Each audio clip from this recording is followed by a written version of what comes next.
जय माता दी दोस्तों, मधुरामेहंदी.com के इस वीडियो में आप सभी का स्वागत है।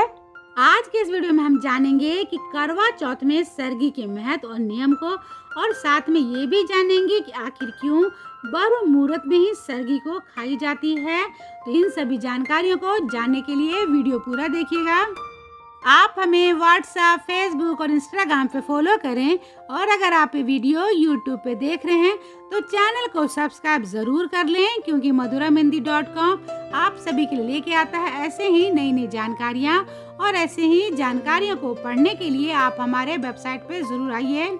हिंदू धर्म में हर व्रत और त्योहारों के महत्व को बताया गया है, और हर माह में कई त्योहारों को भी मनाया जाता है, तो वहीं कई व्रतों को भी रखा जाता है। ऐसे ही सनातन धर्म में करवा चौथ व्रत का विशेष महत्व होता है, जो कि हर साल कार्तिक माह के कृष्ण पक्ष की चतुर्थी तिथि के दिन व्रत को रखा जाता है।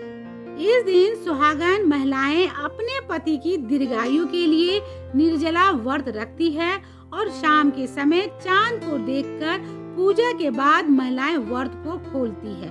मान्यता है कि जो सुहागन महिलाएं करवा चौथ का व्रत रखकर विधि विधान से पूजा करती है, उन्हें अखंड सौभाग्यवती होने का वरदान मिलता है। करवा चौथ व्रत की शुरुआत एक विशेष रस्म के साथ होती है, जिसे सरगी खाने की रस्म कहा जाता है, और यह सरगी सास अपनी बहू को देती है। तो चलिए जानते हैं कि करवा चौथ में सरगी के महत्व को और नियम को, और साथ में ये भी जानेंगे कि आखिर ब्रह्म मुहूर्त में ही सरगी को क्यों खाई जाती है। तो चलिए जान लेते हैं करवा चौथ में सरगी के महत्व को। सरगी एक तरह की थाली होती है, और यह सास के द्वारा बहू को दिए प्रेम और आशीर्वाद का प्रतीक होता है। करवा चौथ निर्जला व्रत है, जिसमें सूर्योदय से लेकर चंद्र उदय तक निर्जला रहना पड़ता है। यहाँ तक कि पानी भी नहीं पिया जाता। इसलिए सास अपनी बहू को सरगी की थाली देती है, जिसमें मीठे और नमकीन पकवान होते हैं, जैसे कि सेवइयाँ, फल, नारियल, ड्राई फ्रूट्स, पराठा, मठरी, जूस इत्यादि, जिनको सूर्योदय से पहले खाकर व्रती करवा चौथ का निर्जला व्रत रखती है, जिससे कि व्रत रखने वाली महिला को ताकत मिलने के साथ ही मन को शांति और आत्मबल प्रदान करता है। इसके अलावा सरगी की थाली में सुहाग की वस्तुएं भी रखी जाती है, जैसे कि सिंदूर, चूड़ियों के साथ साथ वस्त्र आदि। करवा चौथ की सरगी सास अपनी बहू को देती है, किंतु अगर सास नहीं हो तो जेठानी या फिर शादीशुदा ननद भी दे सकती है।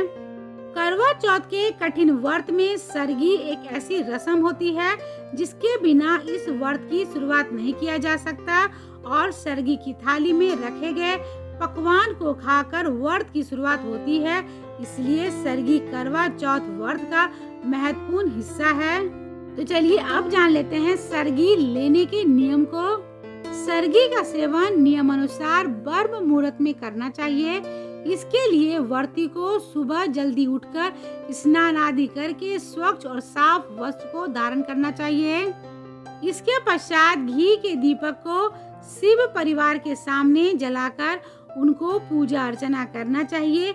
और अब सास को सर्वप्रथम प्रणाम और आशीर्वाद लेने के बाद फिर घर में मौजूद बड़े सभी को नमन कर लेना चाहिए।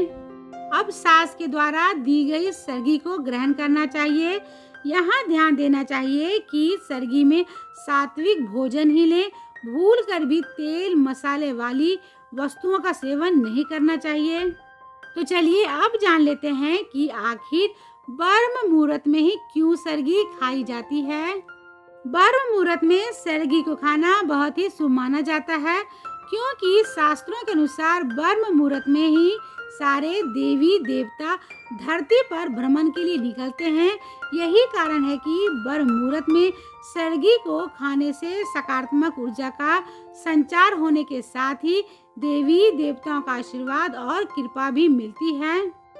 धार्मिक मान्यता है कि इस समय सरगी खाने से व्रती को भगवान आशीर्वाद दिया करते हैं, जिससे कि व्रती बिना किसी रुकावट के व्रत को पूरा कर सके। इसलिए सुबह उठकर स्नान आदि करके सरगी को ग्रहण किया जाता है। लेकिन सरगी को ग्रहण करने से पहले सास का आशीर्वाद जरूर ले लें। उम्मीद करती हूँ कि आप सभी को करवा चौथ से जुड़ा हुआ ये वीडियो पसंद आया होगा। तो इसे लाइक करें, शेयर करें और कमेंट बॉक्स में जय माता दी जरूर लिखें। तो मिलते हैं madhuramendi.com के अगले वीडियो में एक ऐसे ही नई जानकारी के साथ। तब तक आप अपना और अपनों का ख्याल रखिएगा। जय माता दी।